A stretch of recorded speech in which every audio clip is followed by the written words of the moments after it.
এইটো কাৰণে কৰা হৈছে যেহেতু 7 time mister India Harakanta Borgohain অসমৰ শৰীৰচৰ্চাৰ ক্ষেত্ৰখনত বাটকটীয়া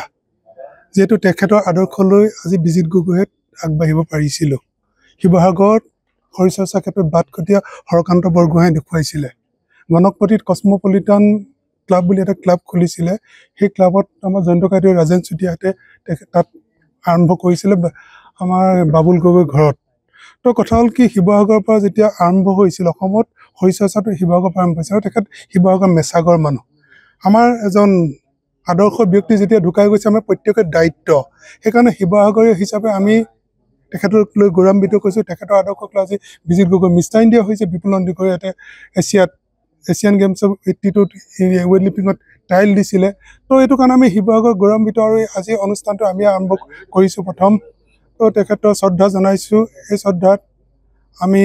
তেখেতৰ পৰিয়ালবৰ্গলৈ সমবেদনা জ্ঞাপন কৰিছোঁ তেখেতে য'তেই নাথাকক কিয় তাৰ পৰা আমাক আশীৰ্বাদ দি থওক যাতে তেখেতে আধৰুৱা কামখিনি আমি কৰিব পাৰোঁ এটা কথা সৰদা কথা ক'ব লাগিব যেতিয়া মই প্ৰথম লগ পাইছিলোঁ 95ত পুনেত মই জুনিয়ৰ মিষ্টাৰ ইণ্ডিয়া ক'বলৈ আহিছোঁ তেখেতে মাষ্টাৰ ইণ্ডিয়া ক'বলৈ আহিছে তেখেতক মই ফুল ফৰ্মত কোনোদিন দেখা নাছিলোঁ কিন্তু মাষ্টাৰ ইণ্ডিয়াত দেখিছোঁ এটা আনবিলিভ চেহেৰা যিহেতু তেখেতে আউটষ্টেণ্ডিং হৈ ওলাই আছে তেতিয়া মোক কথা পাতিছে তোমাৰ কথা খুব শুনি আছোঁ তুমি যে চিটিত চাকৰি পাইছা হয় মই বোলো পাইছোঁ তেনেকৈ কথা পাতি আমি ধেমেলিকৈ কথা পাতি আৰম্ভণি তেখেত মাষ্টাৰ্ছৰ চেম্পিয়ন হৈছে মই জুনিয়ৰ মিষ্টাৰ ইণ্ডিয়া চেম্পিয়ন হৈছোঁ সেই বছৰে মই ৱৰ্ল্ড চেম্পিয়নশ্বিপত বা স্পেইন গৈছোঁ ইণ্ডিয়া টিমত অকল মই জুনিয়ৰত এজনেই যায় আৰু ছিনিয়ৰত আকৌ ইপিনে এছিয়া চেম্পিয়নশ্বিপত চাইনাৰ চংকিং চিটিলৈ গৈছে আমি গৌৰৱান্বিত সেইবাৰ অসম টীমে আমি 4টা মেডেল পাইছোঁ মহাদেৱ ডেকাই জুনিয়ৰত তেতিয়া নিজৰ গ্ৰুপত 2nd পজিশ্যন পাইছিলে তো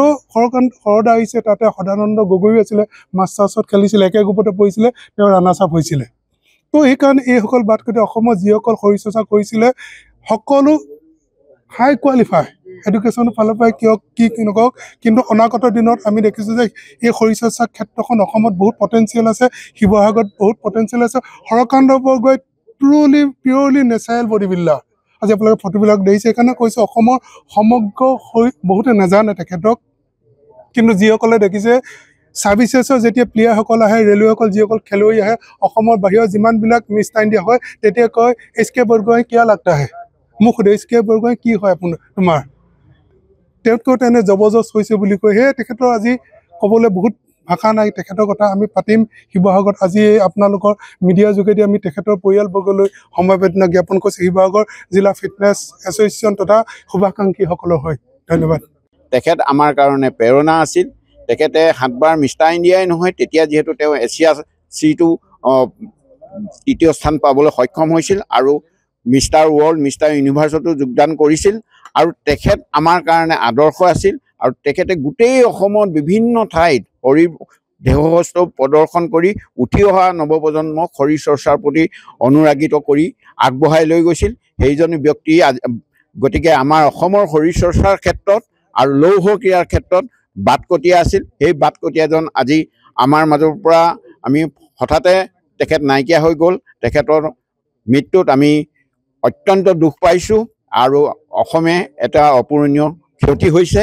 আৰু সেইজন ব্যক্তি এতিয়া তেখেতৰ আত্মা য'তেই আছে পৰমাত্মাৰ লগত বিলীন হওক আৰু আমাৰ উঠি অহা যুৱ প্ৰজন্মৰ প্ৰতি তেখেতে য'ত আছে তাৰ পৰা আশীৰ্বাদ প্ৰদান কৰক সেই আশা কৰি আমি তেখেতলৈ শ্ৰদ্ধাঞ্জলি জ্ঞাপন কৰিছোঁ যিকোনো খবৰৰ বাবে যোগাযোগ কৰক 7099017330 লগতে 7099017110 নম্বৰত